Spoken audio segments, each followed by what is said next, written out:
cali wuxuu ahaa arday yar oo ku nool magaalo yar oo qurux badan oo la oran jiray xidho.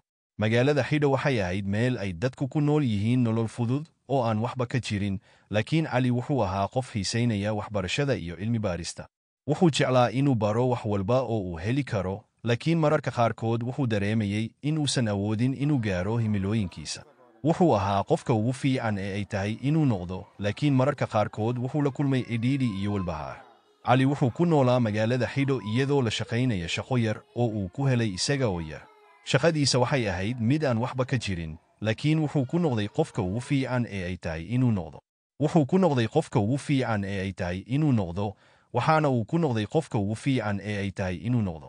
hal maalin, cali wuxuu ku jiray qolkiisa oo fiiristay mawduucyo kala duwan oo ku saabsan barashada iyo horumarka shakhsiyeed. wuxuu ku soo duulay bog internet ah oo ku saabsan dhaqdhaqaaq cajiibka ah.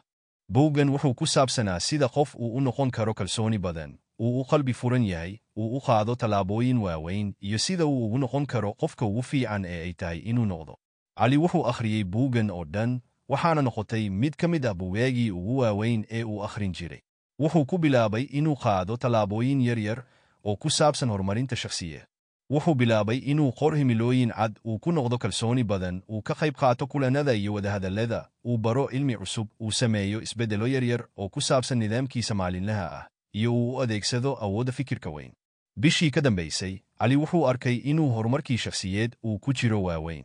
wuxuu noqday qof kalsooni badan, wuxuu helay shaqo cusub oo xiiso leh, wuxuu bilaabay inuu qoro buug, wuxuuna noqday qofka ugu fiican ee ay tahay inuu noqdo. waxa uu ogaaday in dhaqdhaqaaq cajiibka ah uu ku bilaabmay isaga oo isku dayaya inuu noqdo qofka ugu fiican ee ay tahay inuu noqdo. cali wuxuu ku soo gabagabeeyey qisadiisa iyadoo ku faraxsan inuu helay horumar iyo guul.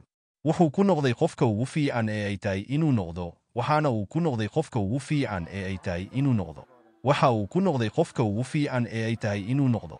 dhammaadka qisadan waxay ku tusaysaa sida dhaqdhaqaaq yar oo cajiib ah uu saamayn weyn ku yeesho nolosha qofka.